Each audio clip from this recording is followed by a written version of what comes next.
எல்லா புகழும் இறைவனுக்கே. நம் அனைவர் மீதும் இறைவனின் சாந்தியும் சமாதானமும் உண்டாகட்டும். அல்ஹம்துலில்லா. ஹெவன்சி கவுன்சிலிங் நடத்தக்கூடிய இந்த 20 நாள் challenge 20 strategies for our super lifestyle, இதை நம்ம பார்க்க போகிறோம். அல்ஹம்துலில்லா.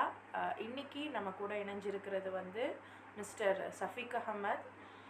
இவர் ஒரு யங் ஆண்டர்ப்ரனர், ஒரு இளம் தொழிலதிபர்.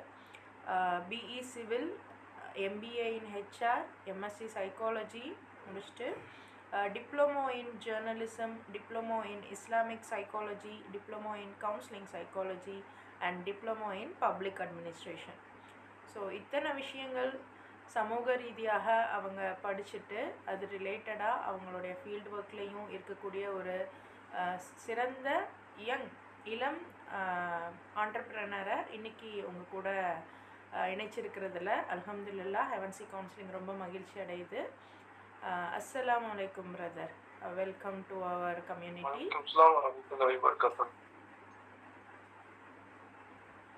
உங்க செஷன் ஸ்டார்ட் பண்ணலாம். ஸ்டார்ட் பண்ணிடலாம். ஓகே. அஸ்ஸலாமு அலைக்கும் வரஹ்மத்துல்லாஹி வபரகாத்துஹு. ஓகே, எல்லாம் எப்படி இருக்கீங்க?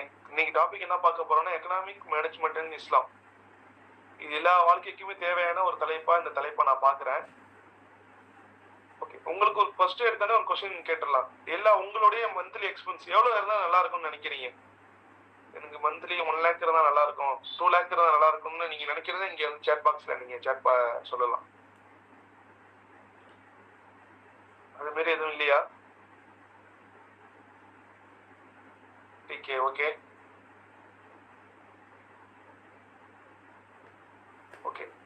இன்னைக்கு ஒரு ஃபேமிலி இல்லாத ஒரு பேச்சுலரா இருந்தா கூட எனக்கு 50K தேவைப்படும், இல்ல எனக்கு 1 lakh தேவைப்படுது, என்னோட நீட்ஸ் அதிகமா இருக்குன்னு சொல்லிட்டு நம்ம சொசைட்டில நம்ம பாக்குறோம். எனக்கு இவ்வளோ வேணும், எனக்கு இவ்வளோ அமௌண்ட் அதிகமா வேணும்னு சொல்லிட்டு அதை மேனேஜ்மெண்ட் பண்ற, சேவிங்ஸ் பண்றோம்னா அது ஒரு டவுட்டா தான் இருக்கு. மற்றவங்கள பார்த்து நம்ம வாழ கத்துக்கிறோம். அந்த அந்த பொருள் அவங்க கிட்ட இருக்கு, இது இவங்க நம்ம கிட்ட இல்லைன்னு ஒரு ஜெல்லஸா ஆகிறோம் நம்மையே அறியாம. இஸ்லாம் இதுக்கு முழுவதுமே தடை பண்ணியிருக்கு. எல்லா பொறாமைக்கு முதல் அடிப்படை காரணமே பொருளாதாரமா தான் இருக்கும் இன்றைய சூழல்ல. அப்போ அப்படிப்பட்ட பாவத்துக்கு கொண்டுட்டு போற ஒரு தலைப்பான எக்கனாமிக் மேனேஜ்மெண்ட் பத்தி இன்ஷா அல்லாஹ் இன்றைக்கு நம்ம பார்க்கலாம். எக்கனாமிக் மேனேஜ்மெண்ட்னா என்னன்னு கொஞ்சம் சேட்ட சொல்லலாமா?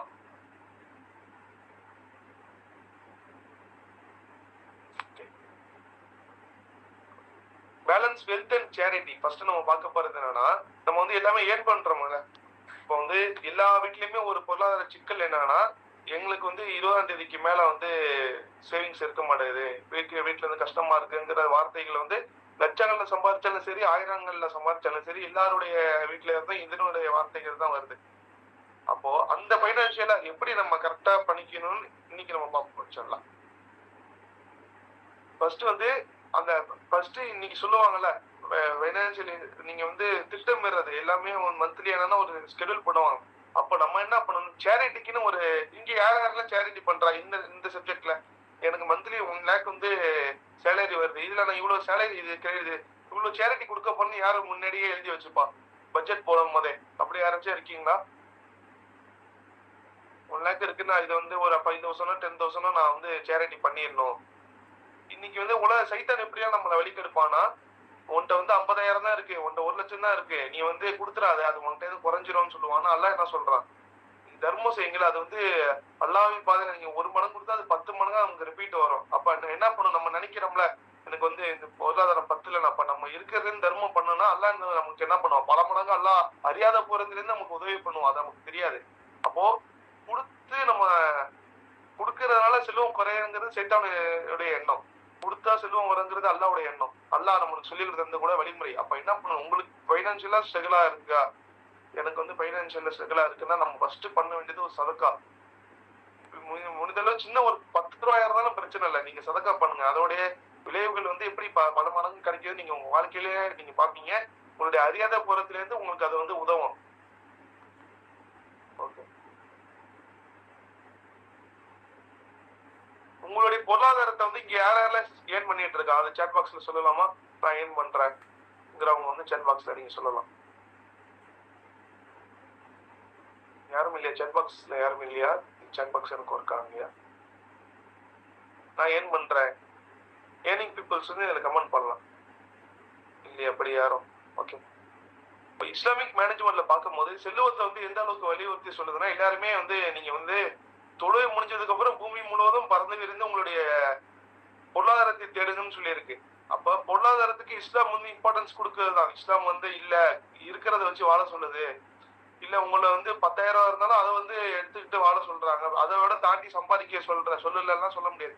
இஸ்லாம் நீங்க வந்து உலகம் முழுக்க பறந்து உங்களுடைய பொருளாதாரத்தை தேடுங்கன்னு சொல்லியிருக்காங்க. அப்போ நம்மளுடைய பொருளாதாரத்தை வந்து எப்படி தேடுறோங்கிறத வந்து நம்ம இங்க பார்க்கணும். அதனுடைய மேனேஜ்மெண்ட் எப்படி, அதை வந்து நம்ம எப்படி திட்டமிடுறோங்கிறதையும் இங்க நம்ம பார்க்கணும். ஓகே, இது யாரெல்லாம் இங்க ஆன்லைன் பர்ச்சேஸ் பண்ணுவா? ஆன்லைன் பர்ச்சேஸ் பண்றவங்க யாராச்சும் இருக்கீங்களா?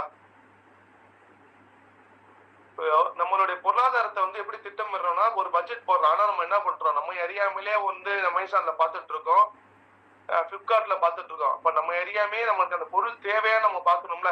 இப்ப நீங்க முஸ்லீம் சொசைட்டியோட வீடுகள்ல நம்ம பார்க்கிறோம், தேவையில்லாத விஷயங்களை அதிகமா வாங்கி வச்சிருப்பாங்க. அது வந்து ஒரு அலங்காரத்துக்குன்னு. அதோடைய மதிப்பு பாத்தீங்கன்னா 20,000 இருக்கும், 30,000 இருக்கும். ஆனா வாங்கி அது யூஸ்லெஸ்ஸா தான் இருக்கும்.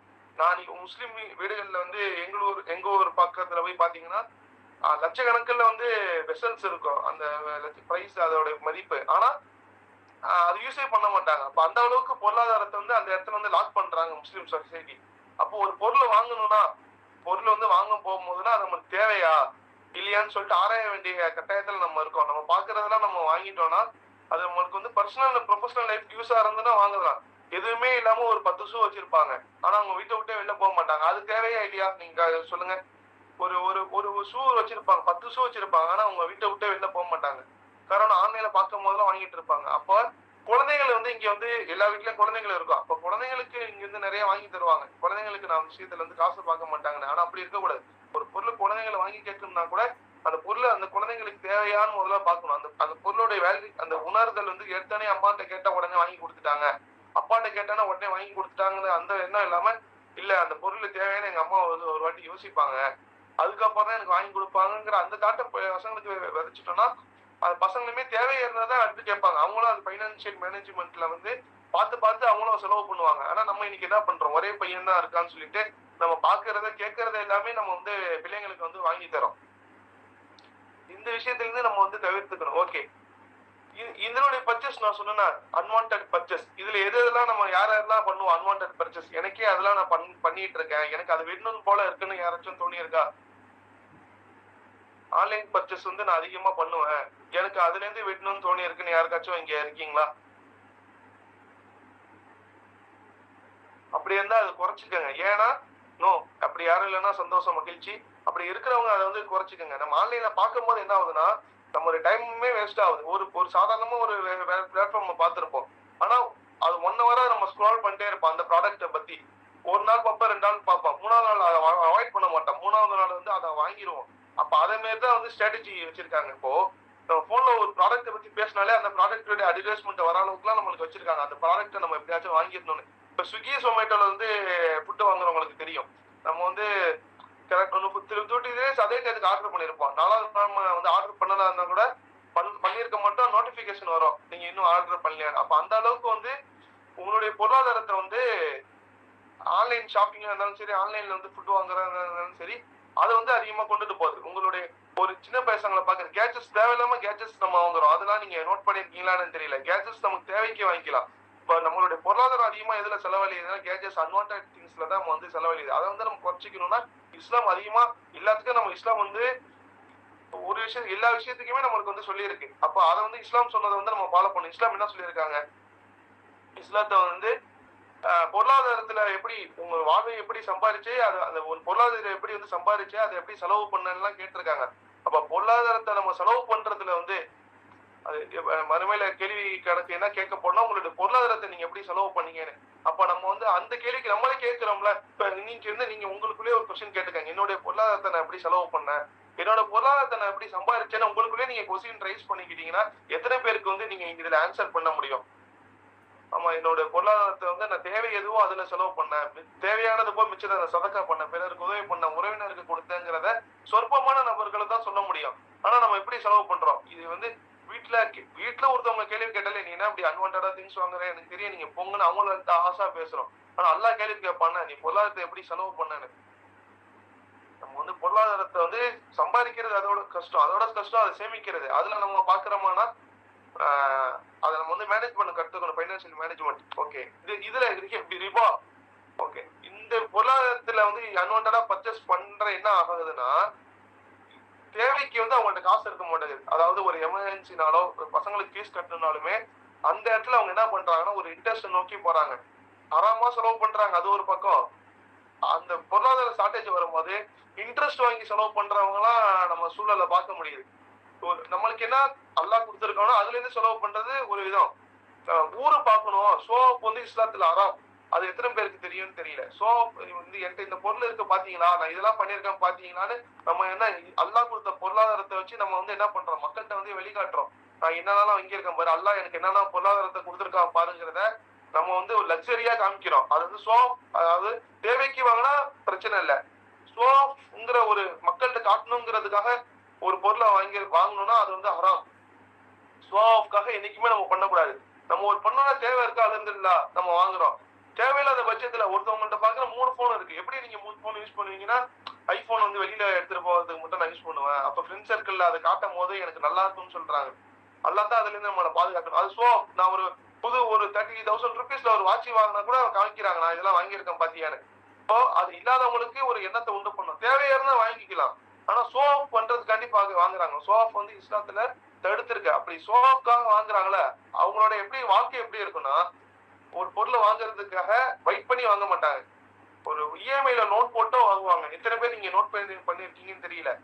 ஒரு ஒரு வாட்ச் வாங்கினா கூட, ஒரு சாதாரணமா ஒரு பொருள் வாங்கினா கூட இஎம்ஐல போட்டுப்பாங்க. எனக்கு வந்து இப்ப வந்து அது தேவைப்படுது. காரணம் என்னன்னா, நான் ஒரு ஃபங்க்ஷனுக்கு போறேன், அப்ப எல்லாருக்கும் முன்னாடி அதை நான் காட்டணுங்கிற ஒரு நிலைமைக்கு வந்து அதை நம்மளுக்கு இழுத்துட்டு கொண்டு தள்ளிடுது.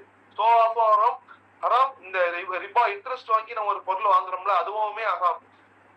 அப்போ ஹராமான நம்ம ஒரு பொருளை வாங்கினா அது அல்லாட்ட போய் எப்படி பதில் சொல்லுவோம்? நம்மள்ட்ட ஒரு பொருள் இருக்கு, அதுக்கான நம்ம அல்லாட்ட வந்து பதில் சொல்ல போறோம். ஒரு போன் இருக்கு, இதை வச்சு நீ என்ன செலவு பண்ணன்னு சொன்னா அதுக்குமே நம்ம கேள்வி கணக்கு இருக்குல்ல மறுமை நாள்ல. அப்போ நம்ம பொருளாதாரத்தை வந்து திட்டமிட வந்து நம்ம கத்துக்கணும். நம்ம ஒரு ஃபங்க்ஷன் போறதுனாலும் சரி, இந்த பட்ஜெட்டு, ஒரு கல்யாணம் வாங்கி வட்டிக்கு வாங்கி இன்ட்ரெஸ்ட் வாங்கி எல்லாம் கல்யாணம் பண்றவங்க எல்லாம் இருக்காங்க. காரணம் என்னன்னா, ஊர் மக்கள் மத்தியில நான் இதை காட்டணுங்கிறது. ஆனா எனக்கு இதான் பட்ஜெட்டு, என்னுடைய வாழ்வாதாரம் வந்து இதான், அப்ப இதுக்கு தகுந்த மாதிரி நான் கல்யாணம் பண்றதுதான் அல்லாஹ் பரக்கத்து செய்வான் அதுல. ஆனா அதை நம்ம பார்க்க மாட்டோம். ஊர்காரங்க பேசுவாங்க, ரிலேட்டிவ்ஸ் பேசுவாங்கிறதுக்காக நம்ம வாழ்க்கை வாழ்ந்துட்டு இருக்கோம். இதெல்லாம் நீங்க சொல்லுங்களேன், இந்த ஒரு கொஸ்டினுக்காக நீங்க ஆன்சர் பண்ணுங்க. ஊர்காரங்க பாத்துருவாங்க, இவங்க வந்து என்ன வந்து ஒரு போர்னு நினைச்சுப்பாங்க, இவங்களுக்கு முன்னாடி நான் ரிச்சா இருக்கணுங்கிறதுக்காக இமெயில வாங்குறதை யாரெல்லாம் கேள்விப்பட்டிருக்கீங்க? அப்படி நான் கேள்விப்பட்டத மாதிரி இருந்தா நீங்க எஸ் கமெண்ட் சாட் பாக்ஸ்ல நீங்க சொல்லலாம். இதே மாதிரி எல்லாம் இருக்காங்க பீப்புள்ஸ், நான் பாத்திருக்கேன், இமெயில வாங்குறாங்க. ஒரு பேரண்ட்ஸ் என்ன பண்ணாங்கன்னா, தான் குழந்தை வந்து ஐபோன் வாங்கி கேட்டுச்சுங்கிறதுக்காக, அந்த குழந்தை 5வது தான் படிக்குது, அந்த பொருளோட மதிப்பை வந்து பிள்ளைங்களுக்கு சொல்லி தராம இன்ட்ரெஸ்ட் இஎம்ஐல வாங்கி நான் பிள்ளைங்களுக்கு கொடுக்குறாங்க. அந்த பிள்ளை வந்து ஐபோன் 15 அந்த பிள்ளைக்கு தேவையா என்னன்னு தெரியல. அந்த அளவுக்கு பேரண்ட்ஸும் கொடுக்குறாங்க. அந்த பொருளுடைய மதிப்பு வந்து பிள்ளைங்களுக்கு தெரியாம வளர்றாங்க. அப்போ இந்த ரிபால இருந்து நம்ம தவிர்த்துக்கணும்னா, இதுக்கு முன்னாடி சொன்ன டாபிக் தான், தேவையில்லாம ஷாப்பிங் பண்றதை நம்ம வந்து தவிர்த்துக்கணும். இப்போ வருமானம்னு வந்ததுக்கு அப்புறம் ஓரளவுக்கு நம்ம நெருக்கடி ஆனா என்ன பண்றோம்னா, சில பேர்கள் வந்து ஹராம நோக்கி போறாங்க. ஹலாலுடைய வியாபாரத்துலதான் வந்து பரக்கத்து இருக்கு. ஹலாலா நம்ம ஒரு சில பொருள் சம்பாதிக்கிறோம்னா 10 ரூபா சம்பாதிச்சாலுமே அல்லாஹ் வந்து அதுல வந்து பரக்கத்து வச்சிருப்பான். ஆனா நம்ம என்ன பண்றோம், ஒரு டீச்சரா இருப்பாங்க கவர்மெண்ட் ஸ்கூல்ல, அவங்க வந்து மாசம் 1 லட்சம் ரூபாய் சம்பாதிப்பாங்க. அவங்களுடைய பொருளாதாரம் பத்தாதுன்னு குழந்தைகள் இருக்காங்களா வீட்டுல சாயந்தரத்துக்கு மேல டியூஷன் எடுப்பாங்க. அந்த 1 லட்சம் ரூபாய் கம்பேர் பண்ணும்போது அவங்க டியூஷன் எடுக்கிற வருமானம் வந்து ரொம்ப கம்மியான வருமானம் தான். ஆனா வந்து இந்த வருமானத்தையும் நம்ம விட்டுறக்கூடாது. இந்த மூலியமா எனக்கு வருமானம் வரணும்னு நம்ம எல்லாம் நினைக்கிறோம். ஒரு கவர்மெண்ட் ஹாஸ்பிட்டல்ல வந்து டாக்டர் இருப்பாங்க, அவங்க தனியா ஒரு கிளினிக் வச்சிருப்பாங்க, கவர்மெண்ட் ஹாஸ்பிட்டல்ல நல்ல சம்பளம் கொடுப்பாங்க. இதை தாண்டி நம்ம வந்து தேயில சம்பாதிக்கணும். இப்படி எல்லாம் பொருளாதாரத்தை தேடல் வந்து எல்லாருக்குமே இருக்கு. அதை எப்படி சம்பாதிக்கிறோம் நம்ம பாக்குறோம்ல. ஹலாலா சம்பாதிச்சா அதுல பரக்கத்து இருக்கும். நம்ம என்ன பண்றோம், இங்க நம்மளுக்கு தேவைப்படுச்சுன்னா ஹராம கூட ஹலாலா மாத்திக்கிறோம். இல்ல அது பிரச்சனை இல்ல. பேங்க்ல என்ன இருக்கு? பேங்க்ல வைக்கிறேன், நான் போய் ஜுவல்ஸ் வைக்கிறேன். இதுல இன்ட்ரெஸ்ட் இருக்கு. இதுலலாம் பெருசா பிரச்சனை இல்ல. வட்டி இப்போ முஸ்லிம் சொசைட்டி எந்த அளவுக்கு வந்துருச்சுன்னா, வட்டி வாங்குறதா ஹராமு. வட்டிக்கு குடுத்தா ஹராம் இல்ல. எப்படி வந்துருச்சு பாருங்க. ஜுவல்ஸ போய் வைக்கிறாங்க. அத போய் வித்துடலாம். ஜுவல்ஸ போய் பேங்க்ல வச்சுட்டு, அத வட்டி இவங்க கட்டி தான் முழுக்குறாங்க. அது வந்து ஹராம் இல்லங்கிற லெவலுக்கு வந்துட்டாங்க. அப்போ அல்லாஹ்வுடைய பரக்கத்து வந்து உங்களுக்கு எப்படி அந்த பொருளாதாரத்துல கிடைக்கும்? அந்த ஜுவல்ஸ வித்தாலுமே அல்லாஹ் வந்து அது பல மடங்கு நீங்க வாங்குற அளவுக்கு ஜுவல்ஸ் வாங்குற அளவுக்கு அல்லாஹ் உங்களுக்கு பரக்கத் செஞ்சிருப்பான். ஆனா நம்ம என்ன பண்றோம்? அந்த சைத்தான் அப்பதான் உங்களுக்கு ஒரு எண்ணத்தை போடும். அதெல்லாம் பிரச்சனை இல்ல. நீங்க போய் பேங்க்ல போய் வச்சிடலான்னு. அப்போ வட்டிக்கு போகாம அந்த பொருளை வித்தா கூட அல்லாஹ் பரக்கத் செய்வான். அந்த நிலைமைக்கு நம்ம வந்துட்டோம்னா அல்லாஹ்வுடைய பரக்கத்து உதவி உங்களுக்கு எல்லாருக்குமே கிடைக்கும். அப்போ உங்களுடைய வாழ்வாதாரத்தை வந்து நீங்க ஹலாலா ஆக்கிக்கிட்டோம்னா அல்லாஹ் அறியாத பூரத்துல இருந்து உங்களுக்கு உதவி செய்வான். ஓகே. இங்க யாரெல்லாம் வந்து சேவிங்ஸ் பண்ணுவீங்க? மாசம் வந்து சேவிங்ஸ் இது என் பிள்ளைங்களுக்கு சொல்லி தந்தீங்கன்னு சொல்றவங்க யாரு? உண்டியல் வச்சு சின்ன பிள்ளைங்களுக்கு வந்து நான் வந்து ஃபைனான்சியல வந்து சொல்லி கொடுப்பேன். என் பிள்ளைங்களை வந்து ஒரு பொருள் கேட்கறானா, நீ சேர்த்து வச்சு வாங்கிக்காதா, அம்மா நீங்க சேர்த்து வச்சு வாங்கிக்கங்க, உங்களுக்கு ஒரு வந்து ஒரு ஒரு உண்டியல் தந்துடுறேன், டெய்லியும் 10 ரூபாய் போட்டு நீங்க அதுல சேவ் பண்ணுங்க. இப்படி யாராச்சும் இருக்கீங்களா? என் பிள்ளைங்களுக்கு இந்த ஒரு குட் ஹேபிட்டை வந்து நான் சொல்லி கொடுத்துருக்கேன். அப்படி யாருமே இல்லையா? நீங்க சொல்லி கொடுத்துறீங்க. அப்போ 10 ரூபாய்க்கு உங்க குழந்தைங்களை வந்து நீங்க 10 ரூபாய் நீங்க சேர்க்கும் போது மாசம் ஆனா 300 ரூபாய் அந்த குழந்தைங்களுக்கு வந்து பெருசா இருக்கும். அப்ப அந்த 300 ரூபாயை கொண்டு அந்த குழந்தைகள் வந்து ஒரு பொருள் வாங்கும் போது அந்த குழந்தைங்களுக்கு எப்படி இருக்கும்? நான் சேர்த்து வச்ச காசுல வாங்கினேன், அந்த பொருளை அத்தை கொடுத்தாங்கன்னு இருக்காது, அம்மா கொடுத்தாங்கன்னு இருக்காது. நான் சேர்த்து வச்ச காசுல வந்து இந்த பொருளை நான் வாங்கினேன்னு சொல்லிட்டு அந்த பொருளை வந்து ஒரு ஹாப்பி அடையும்.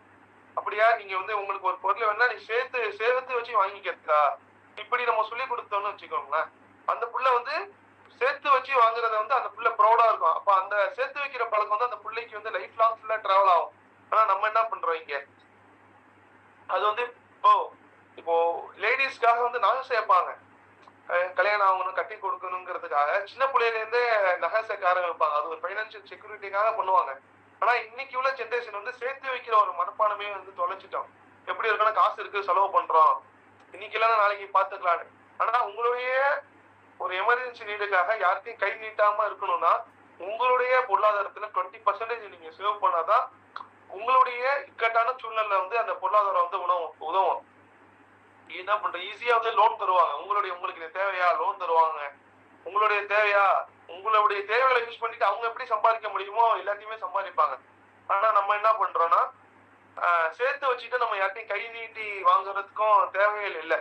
அப்போ உங்களுடைய அந்த சேவிங்ஸ் திட்டத்தை வந்து உங்க குழந்தைங்களுக்கு முதல்ல சொல்லி கொடுங்க. இல்ல நான் எங்க வீட்டுல 20,000 தான் சம்பாதிக்கிறாங்க, இல்லாட்டி கொஞ்சம் ஸ்ட்ரகிளா இருக்குன்னா நீங்க பண்ண வேணாம், உங்க குழந்தைங்களுக்கு அதை சொல்லி கொடுத்தாங்கன்னு வச்சுக்கோங்களேன், அது பெரிய மாற்றத்தை வந்து உண்டு பண்ணும். அப்படி வந்து காலேஜ் ஃபீஸ் கட்டிலாம் பல சகோதரர்கள் நான் பார்த்திருக்கேன். நான் சேர்த்து வச்ச காசு காலேஜ் ஃபீஸ் கட்டினாங்க, எங்க வாப்பாட்ட வாங்கலன்னு. இப்ப எந்த அளவுக்கு வந்து அவங்க சந்தோஷம் அடைவாங்க.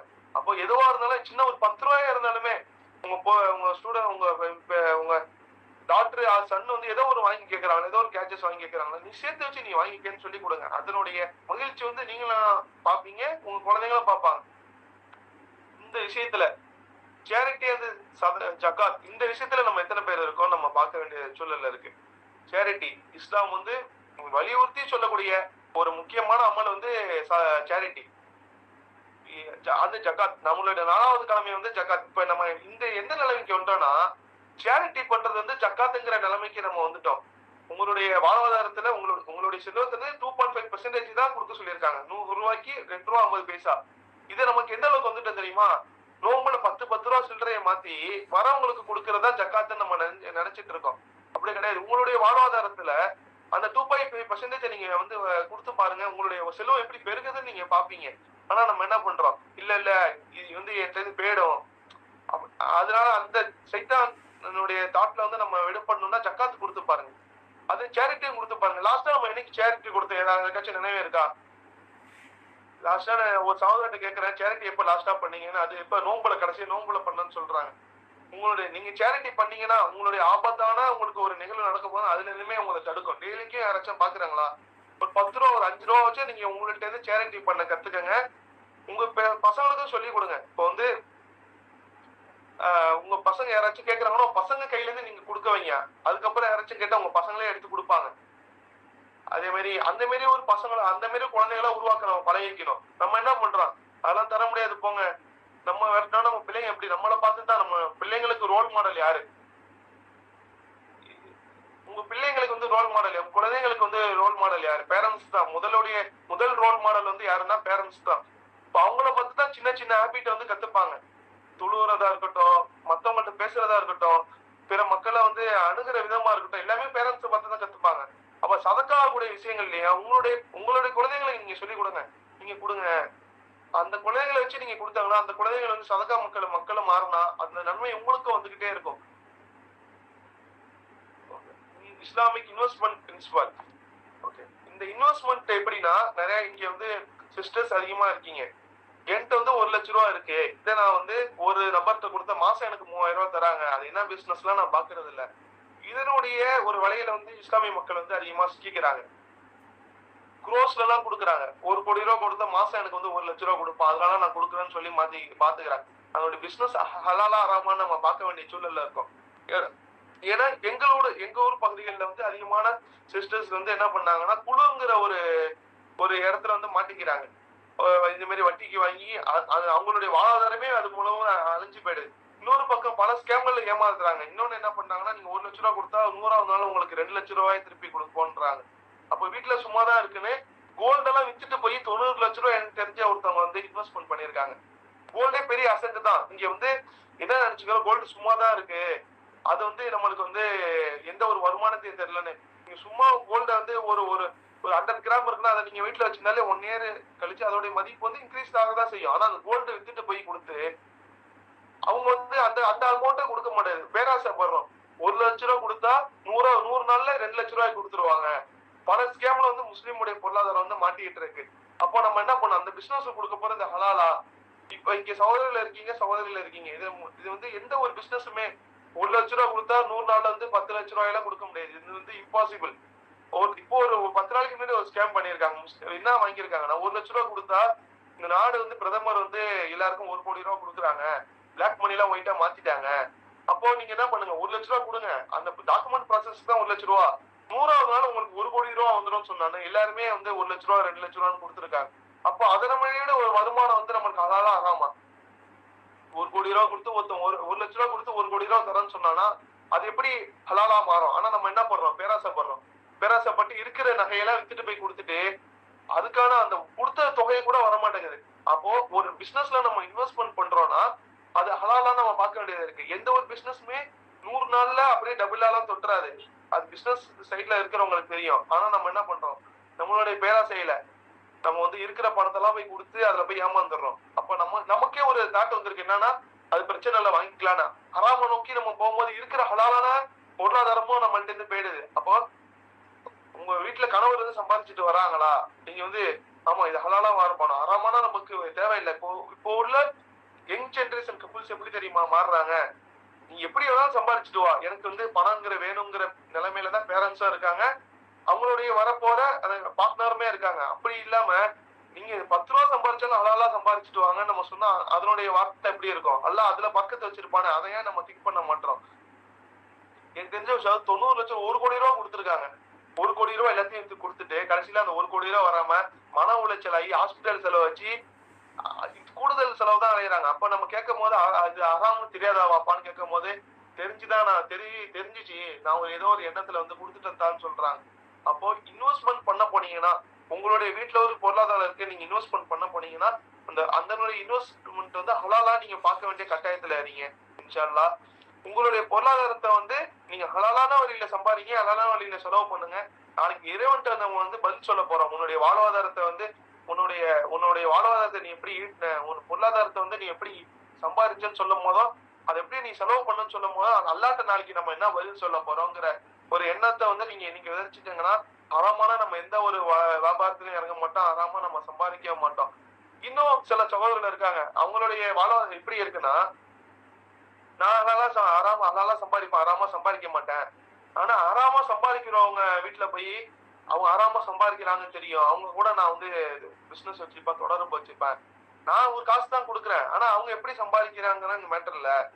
இப்படியே ஒரு தாட்ல முஸ்லீம் சம்மதம் எப்படி ஆயிடுச்சுன்னா, தான் ஒரு பாவம் செய்யறோம், அந்த பாவத்துக்கு எந்த இமாம் வந்து கரெக்டான பத்வா கொடுக்குறாங்கன்னு பாக்குற தேர்ற அளவுக்கு முஸ்லீம் சமுதாயம் வளர்ந்துருச்சு.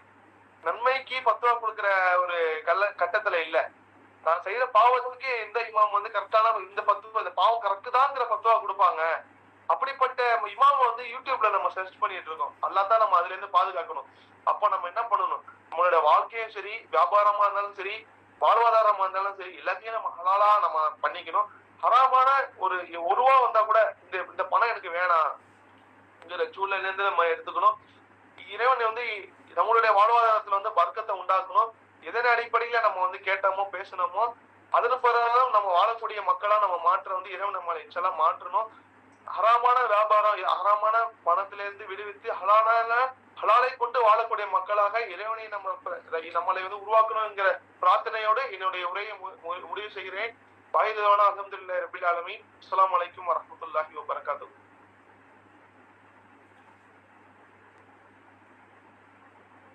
அல்ஹம்துலில்லா, மாஷா அல்லாஹ். ஒரு அழகான ஓவரால் விஷயங்களை வந்து நமக்கு சொல்லிட்டீங்க. ஒரு இஸ்லாம் அப்படிங்கிறது நம்ம என்ன நினச்சிக்கிட்டு இருக்கோம் அப்படின்னா, நான் தொழுகிறேன், ஓதுறேன், என் பிள்ளைகளை பார்த்துக்கிறேன், இதோட என் கடமை முடிஞ்சிருச்சு அப்படின்னு இருக்கிற இடத்துல பொருளாதாரங்கிறது ஒரு பெண்ணுடைய கையில் எந்த அளவுக்கு முக்கியம், நம்ம குழந்தை வளர்ப்பில் எந்த அளவுக்கு முக்கியம் அப்படிங்கிறத ரொம்ப அழகாக ஆணித்தரமாக சொன்னீங்க. மாஷா அல்லாஹ். ஜஸாக்கல்லாஹு கைர் பிரதர் அண்ட் சிஸ்டர்ஸ். உங்களுடைய ஃபீட்பேக் அண்ட் உங்களுடைய கருத்துக்களை நீங்கள் ஷேர் பண்ணலாம்.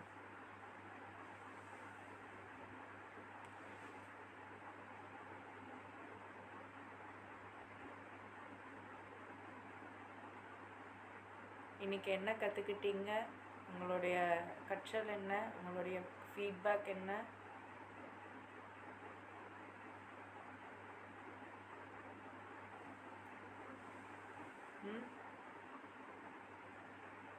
ஆரிஃப், நீங்கள் என்ன கற்றுக்கிட்டீங்க?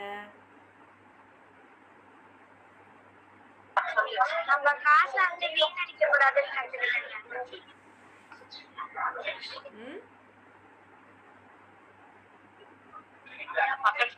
காசை வீணடிக்க கூடாதுன்னு கத்துக்கிட்டேன். குட். காசை வீணடிக்க கூடாதுன்னு கற்றுக்கிட்டீங்களா? அல்ஹம்துலில்லாஹ். குட்.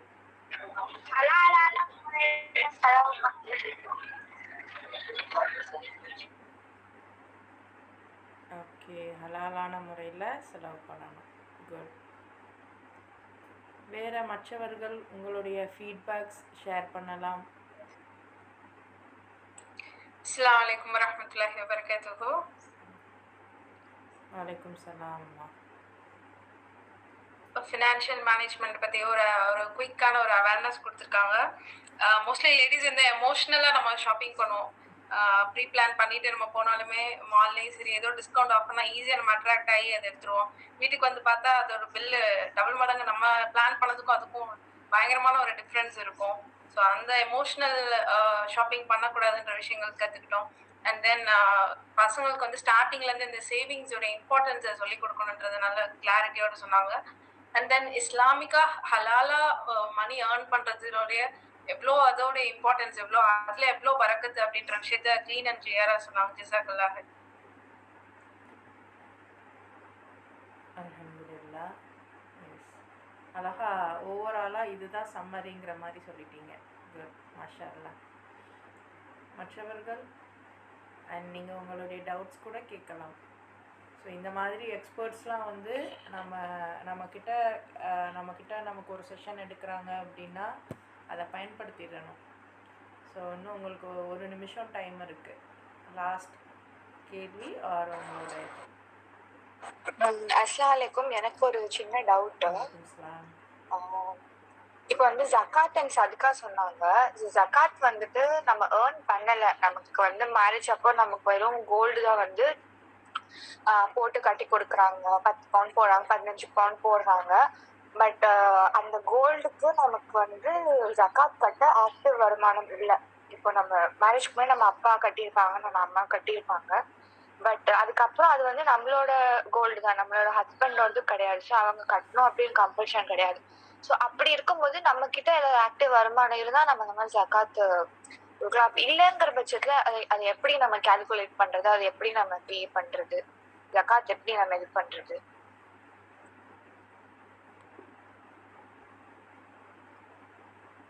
ஹலோ.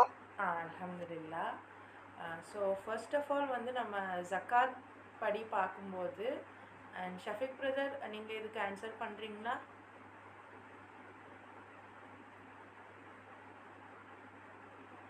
ஓகே.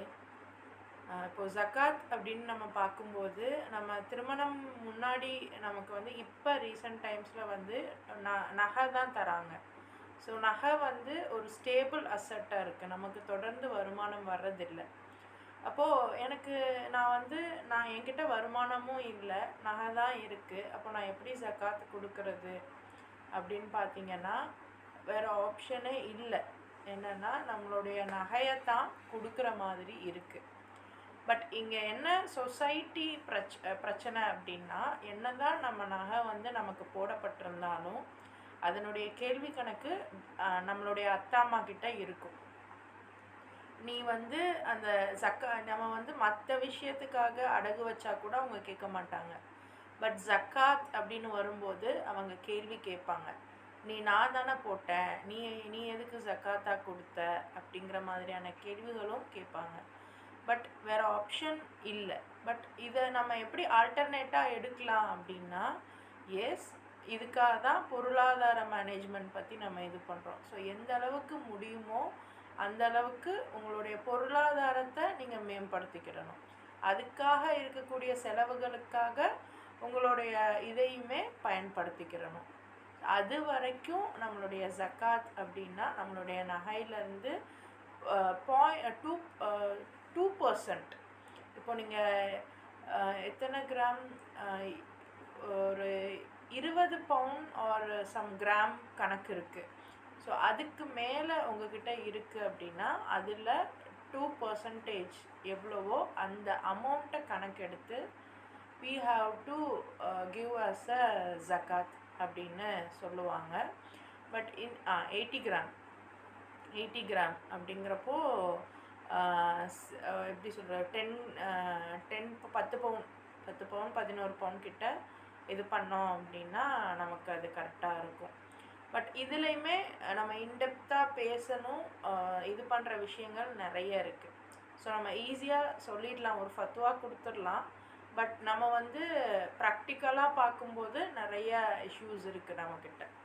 ஸோ இதெல்லாம் கொஞ்சம் கொஞ்சமாக தான் நம்ம வந்து சரி பண்ண வேண்டியது இருக்குது. ஸோ ஆனால் நமக்கான கடமைன்னு ஒன்று இருக்குது, ஜக்காத்துன்னு ஒன்று ஆஸ் அ கேர்ளாகவும் நம்ம கொடுக்க வேண்டியது இருக்குது. அப்படின்னா ஒரு நம்மளுடைய வருமானங்கிறது நமக்கு எவ்வளோ இம்பார்ட்டன்ட்னு பார்த்துக்கோங்க. அது நமக்கு இது வரைக்கும் சொல்லியே தரல யாருமே. ஒன்று நீ வந்து குழந்தைய பார்த்துக்கிறேன், நான் தொழுகிறேன், ஓதுறேன் அப்படின்றது மட்டும் இருக்குது. 10 பவுனா அல்ஹம்துலில்லாஹ். ஸோ தான் 80 கிராம்ஸ் அப்படின்னு 88 சம்திங் வரும், கொஞ்சம் ப்ராப்பரான இது இருக்கும். பட் அதுக்கு மேலே இருக்குது. அதே மாதிரி அமௌண்ட்லேயுமே அது ரிலேட்டடாக 80,000 ரூபாய்க்கு மேலே, அதோட அமௌண்ட்டு பாருங்கள். 8 பவுன் 10 பவுன் இருக்குன்னா இன்றைக்கி வந்து 10 லட்சம். அப்போது 10 லட்சம் என்கிட்ட இருக்குது. அப்போது அதை வச்சு நான் என்ன பண்ணணும்? நான் என்னுடைய வருமானம் இருந்தால் தான் நான் ஜக்காத் கொடுக்க முடியும். அப்போ என் வருமானத்துக்கு நான் என்ன பண்ணணும்னு நம்ம யோசிக்கணும். ஸோ அதெல்லாம் ஒரு இதாக இருக்குது. ஐ ஹோப் நீங்கள் கேட்டதுக்கு நான் சொல்லியிருக்கேன். பட் இங்கே வந்து நான் வந்து எதையுமே வந்து இது பண்ணலை, நீங்கள் இதுதான் பண்ணணும் அப்படின்லாம் நான் சொல்லலை. ஆனால் இதுதான் ஒரு இதுதான் சட்டம் அப்படிங்கிறப்போ அதுக்கு ரிலேட்டபிளாக நம்ம லைஃப் ஸ்டைலில் தான் நம்ம பார்க்கணும். இல்லைன்னா இதுதான் வேறு வழியே இல்லை. ஸோ அப்படித்தான் நம்ம யோசிக்கணும். ஸோ இதுக்காகத்தான் அந்த எம்பவர்மெண்ட். ஒவ்வொரு நாள் நம்ம ஒவ்வொரு ஆட்களுடைய வார்த்தைகளை கேட்போம். இன்ஷா அல்லாஹ் கட்டாயம் நமக்கான தீர்வுகளும் நமக்கான அவேர்னஸும் நம்ம எல்லா கேள்விகளுக்கான பதில்களும் நமக்கு கிடைக்கும் இன்ஷா அல்லாஹ். நல்ல கேள்வி, அல்ஹம்துலில்லாஹ். இன்ஷா அல்லாஹ் அல்ஹம்துலில்லாஹ். இன்ஷா அல்லாஹ் நம்ம எல்லாருமே ஜக்காத்து கொடுக்குற அளவுக்கு இறைவன் நம்மளை வந்து ஹலாலான முறையில் உயர்த்துவான். ஹலாலான முறையில் இண்டிபெண்ட் ஆக்குவான். ஹலாலான முறையில் ஜக்காத்துக்கும் ஒரு சில விஷயங்கள் இருக்குது. இன்ஷா நம்ம ஒரு நாள் நான் செஷனில் நம்ம பேசுவோம் அதை பற்றி. அது இல்லாமல் கூட நம்ம இது பண்ணுவோம். பிகாஸ் ஜக்காத் அப்படிங்கிறது நம்மள எல்லோரும் திருமணத்துக்கு நகை கொடுக்கறது தான் ஜக்காத்துன்னு நினச்சிட்ருக்கோம். யாரோ ஒரு பொண்ணு ஏழை வீட்டு பொண்ணு, அவளுக்கு திருமணத்துக்காக நான் நகை போடுறேன், இதுதான் என்னோடய ஜக்காத் அப்படின்னு நினைக்கிறோம். பட் அது ஜக்காத்து கிடையாது.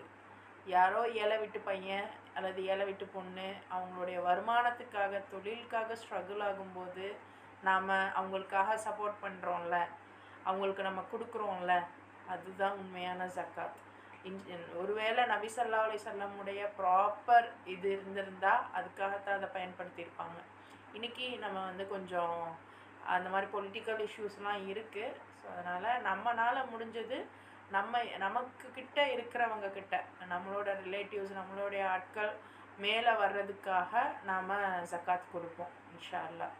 அண்ட் அதே மாதிரி நம்மளில் நிறைய பேர் நகையை அடகுக்கு வச்சிடுறோம்.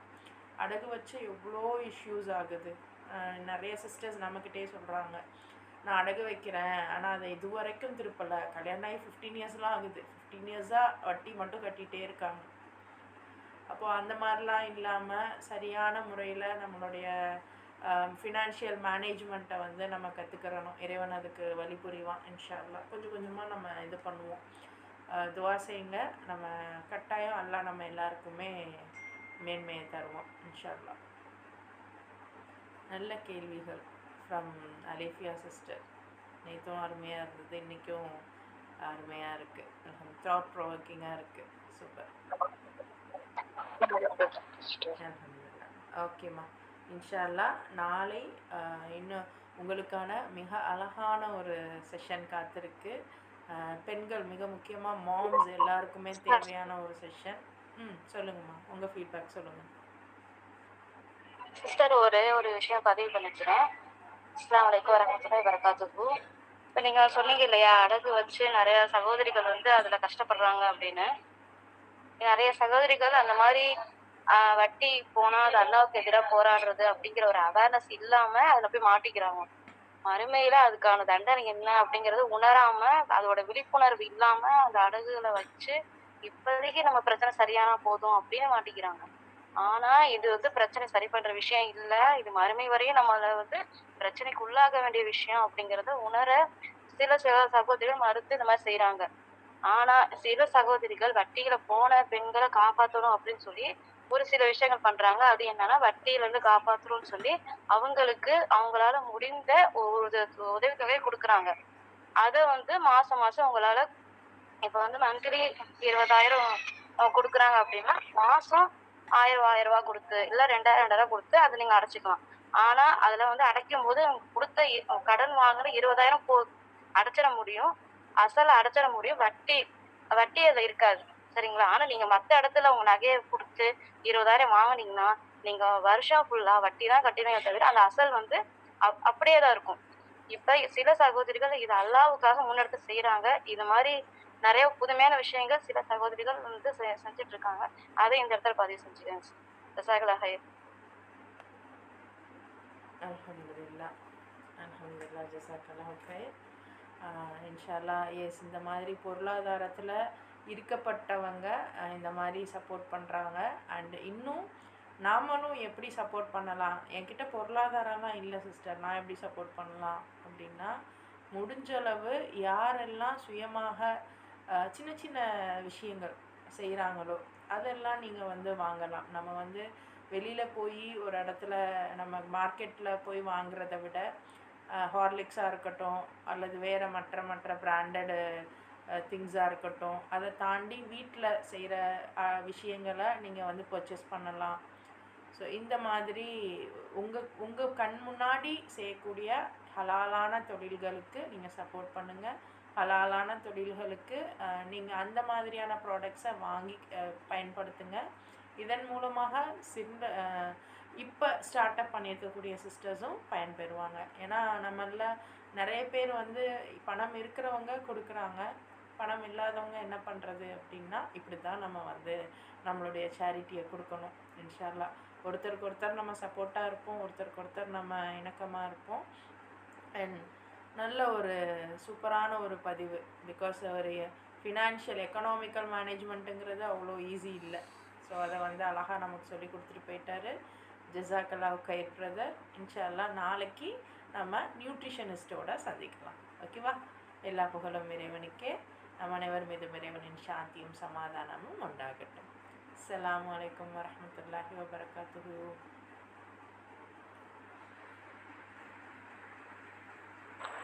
வலைக்கும் அஸ்ஸலாம் வரஹ்மத்துல்லாஹி வபரகாத்துஹு. வலைக்கும் சலாம்.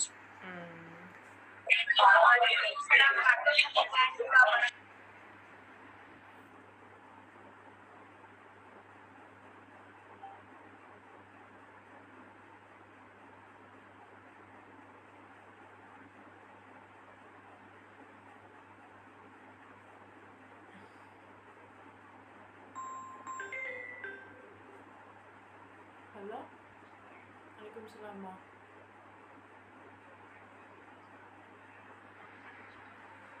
Okay okay okay